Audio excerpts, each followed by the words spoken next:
मूर्ति पूजा को लेकर कबीर जी ने धर्मदास से क्या कहा, सुनिएगा।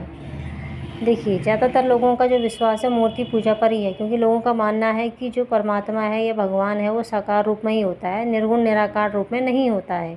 और उनका मानना ये भी है कि जो ये निराकार निर्गुण रूप है वो दिखता तो है नहीं, तो हमारी रक्षा क्या करेगा। क्योंकि देखिए, जैसे एक छोटा बच्चा होता है, उसके साथ जब तक माँ रहती है तो वो अपने आप को सुरक्षित महसूस करता है, तो माँ क्या है, वो एक साकार रूप है। इसी तरह से लोग मूर्ति को साकार रूप में पूजते हैं और वो सोचते हैं कि मूर्ति में राम जी हैं, कृष्ण जी हैं और ये हमारी रक्षा करेंगे, तो वो उसको अपना रक्षक समझते हैं मूर्ति को।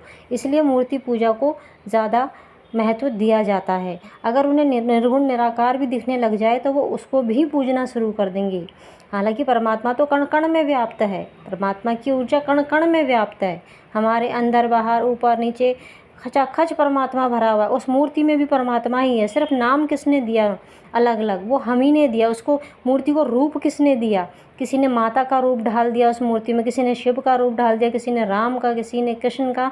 तो अलग अलग रूप में मूर्तियाँ किसने ढाली हैं, वो हम ही लोगों ने ढाली है। लेकिन असल में जो वो ऊर्जा उसके अंदर स्थापित होती है वो परमात्मा की ही ऊर्जा हम स्थापित करते हैं जब हम मूर्ति स्थापना करते हैं।